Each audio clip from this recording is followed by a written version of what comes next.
Afinal de contas, o crente pode pular carnaval ou não? E aí, o que você acha? Vamos falar um pouco sobre isso? Existem dois tipos de linguagem que eu e você precisamos entender. Por exemplo, eu entendo que as pessoas criaram a linguagem pular de carnaval porque o pessoal pula que nem pipoca, né? Porém, podemos levar pelo aspecto, né, de mais descontração. O pular carnaval seria você como se fosse pular fogueira. Você pula de um lado do outro, ou seja, você não toca na fogueira. Então, desse sentido, o crente deve pular carnaval. Ou seja, anular esses 4, 5, 10 dias, não importa, do calendário dele. Então, o crente deve pular carnaval nesse sentido, de que não fazer parte, não compactuar com as coisas que o carnaval oferece. Agora, o crente, partindo desse princípio, vai cair na folia? Já é outra coisa. Por que eu estou falando isso? E até são coisas engraçadas. Para chegar num ponto que é crucial. Qual o ponto que é crucial? O apóstolo João, escrevendo sua carta, ele diz: não ameis o mundo, nem o que no mundo há. Porque se alguém amar o mundo, o amor do Pai não está nele. Porque tudo o que há no mundo é a concupiscência dos olhos, concupiscência da carne, é a soberba da vida e não é do Pai. O mundo passa e as suas concupiscências também, mas a palavra do Senhor permanece para sempre. Ou aquele que faz a vontade do Senhor permanece para sempre. Vamos parar para pensar uma coisa. Carnaval são dias que foram instituídos para que as pessoas extravasassem. Eu poderia falar da origem de tudo isso, mas não é o foco, porque eu acredito que se você quiser saber exatamente a origem histórica, a criação do carnaval, como era antigamente as fantasias, como era carnaval, isso aí você pode buscar na história. Mas vamos pela ótica da Bíblia, da Palavra de Deus. Ou seja, quando João declara isso, as três afirmações, não ameis o mundo, o que é o mundo? O mundo é o sistema dominado por Satanás e seus anjos. Então eu e você precisamos entender o seguinte: ora, o carnaval é lícito eu pular carnaval? É lícito eu me expor a coisas que contribuem com o carnaval? Tudo são perguntas que você tem que fazer. Porque eu conheço algumas pessoas que elas querem a afirmação de outras, e talvez nesse vídeo você chegou aqui querendo que eu desse alguma margem para você falar que, dependendo da situação, você pode pular carnaval. Não é esse o vídeo, eu não sou essa pessoa, mas eu quero te alertar. Nota que quando acaba o carnaval, geralmente a gente tende a colocar na nossa linha de raciocínio que aumenta o índice de gravidez, por exemplo. As crianças que nascem no mês de novembro e dezembro, geralmente o pessoal fala que são filhos do carnaval. Não é uma realidade em si, mas tem um fundo de verdade. Porque o número de gravidez, no caso, relações sexuais sem controle, triplica nessa época do carnaval. As pessoas se dão a todos os tipos de prazeres, seja eles lícito ou ilícito. Então as consequências elas vêm depois do carnaval. Agora, talvez tenha uma coisa que muitas pessoas não pararam para analisar. Já parou para pensar que o número de pessoas afastada depois do carnaval também é muito grande? Pessoas que se desviam do caminho? Porque quando chega no carnaval, crentes, irmãos em Cristo, também se dão aos seus prazeres ou às suas liberalidades. Porque no nosso meio Tem uma frase que diz o seguinte: não, eu não sou tão Caxias, eu não sou beato, eu não sou aquele assembleano roxo. Logo, você dá margem para você fazer algumas coisas. Mesmo que o apóstolo Paulo diga tudo me é lícito, mas nem tudo me convém. Todas as coisas me são lícitas, mas não vou deixar ser atraído. Mas esse texto você não coloca no seu cardápio, no seu manual, no carnaval. Carnaval, geralmente, você faz aquilo que bem entende e, para variar, você depois, claro que vai colher as consequências, mas é como se não houvesse amanhã. Aquele texto bíblico, quando Isaías diz, e também alguns profetas declaram: comamos e bebamos porque amanhã morreremos. Ou seja, fazer aquilo como se não houvesse amanhã. É o título de carnaval.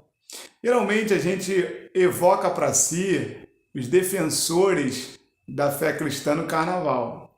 Porém, vai uma pergunta: nós estamos melhorando em santidade ou piorando? Porque dependendo do nível de batalha que você encare, você tem que entender o seguinte: se a batalha é uma batalha muito grande, você precisa também de um revestimento maior. Antigamente, os pais da igreja e os primeiros irmãos no Brasil chegavam nessa época do carnaval, muitos deles se retiravam. Fazia o quê? Eu lembro que eu ia em muito retiro, para que não presenciasse os 4 dias. Como a tecnologia não era como hoje, era batata você ir embora antes do carnaval e quando voltasse só ficava sabendo dos resultados, ou seja, das sequelas que o carnaval deixou. Porém, aqueles que iam para os retiros de igreja, que era algo que tornou-se uma agenda habitual da igreja, aqueles que eles realmente estavam na igreja, nos retiros, saíam ilesos e depois continuava a caminhada da fé. O tempo se passou e eu vi que a igreja deixou de fazer retiro. Aí começou a igreja colocar só os jovens para retiro, porque na visão da igreja do Brasil, os jovens estão mais vulneráveis. Porém, a Bíblia diz bem claro que o pecado nos assedia tenazmente, não tem idade. E aí você pergunta: então você concorda que a igreja toda sair em retiro é melhor do que ficar? Ora, eu particularmente acredito que o carnaval é um tempo de maior batalha. Cada um pastor sabe o rebanho que tem.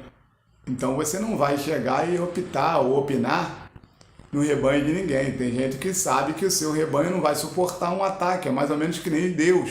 Quando trouxe o povo do Egito, ele não deixou que o povo passasse pela terra dos filisteus porque não estavam preparados para a guerra. Então, eu compreendo que alguns pastores que levam o rebanho para sair no retiro, para ficar longe dessas bagunças toda, ele está preservando o rebanho porque sabe que o rebanho não tem capacidade para a batalha. Eu entendo isso.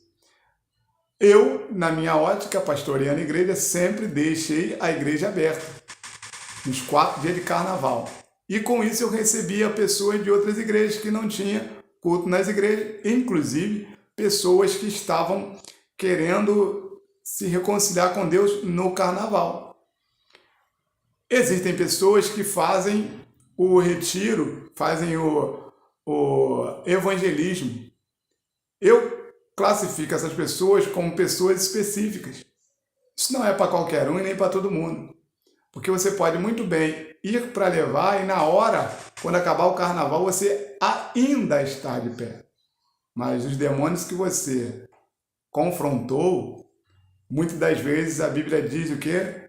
Que eu e você vigiai, porque o nosso adversário anda bramando em nosso derredor buscando alguém que possa tragar. Você foi na batalha, venceu a batalha, porém tem que ter uma constância para que você não tombe.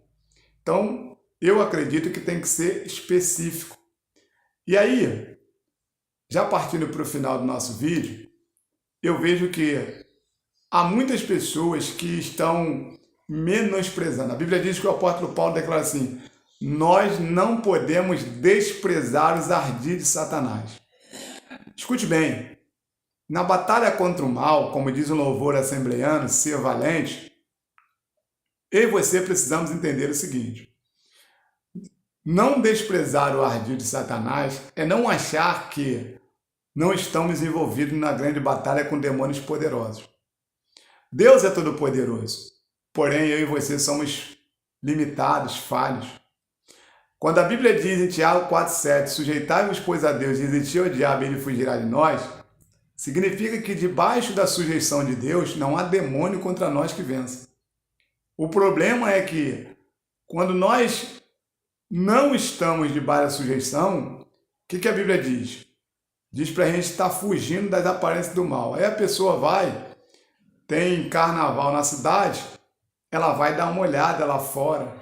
Nesses 4 dias, em vez de ele se exilar para que ele possa ficar ileso disso, não, ele quer ver as novidades.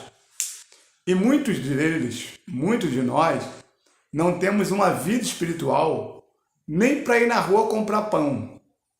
Porque vai comprar pão, de repente chega lá, dependendo de onde você mora, o bloco ainda está comendo ainda, já tem o pessoal preparando fantasia e aquele negócio todo. E a nossa concupiscência da carne é atraída pelaquilo que nós vivemos no passado. Ou mesmo se não viveu, você nasceu e criado na igreja, mas você tem a natureza pecaminosa.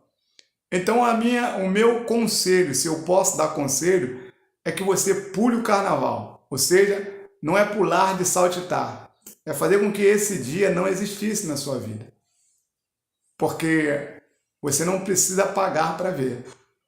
O correto para a maioria de nós, ou 100% de nós, é na sexta-feira a gente já buscar um local em que a gente possa ficar imune de toda essa tentação. E aí, antes de finalizar, eu quero dar um bate-papo com você. É quase impossível você ficar imune ao carnaval se você ligar o seu aparelho celular ou sua televisão. Porque dependendo do conteúdo que você tem, das pessoas que você segue, você vai ver falando de carnaval. Eu, por exemplo, quando assisto um jornal, só pela internet, eu já não assisto ao vivo. Por quê? Porque ao vivo ele passa matérias atrás de matéria. Eu espero o jornal acabar e aí vejo 4, 5 horas depois. Por quê? Porque aí eu estou com o controle na mão. Quando vai passar negócio de carnaval, eu já pulo, já boto numa matéria que eu quero. Eu controlo aquele momento de estar naquele... Aproveitando ali a questão de ver alguma matéria que tem na televisão. Por exemplo, se você vê TV aberta, certamente você vai ver coisa de carnaval. Agora, se você é que nem eu, que veio do Rio e estava acostumado a acompanhar Mangueira, Portela, Beija-Flor, Acadêmicos do Salgueiro ou qualquer outra escola, você precisa realmente se abster de ligar qualquer tipo de aparelho eletrônico. Então, a pergunta que fica: pular carnaval ou não? Você tem que pular carnaval. Nesse sentido que eu falei.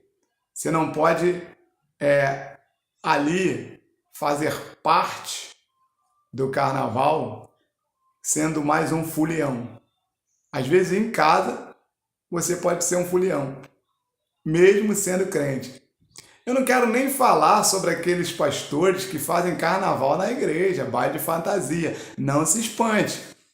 Eu pastoreava a igreja aqui numa cidade, na nossa cidade aqui, em que na rua, mais ou menos 1 quilômetro de distância da onde era a igreja onde eu pastoreava, o pastor fazia festa da fantasia no carnaval.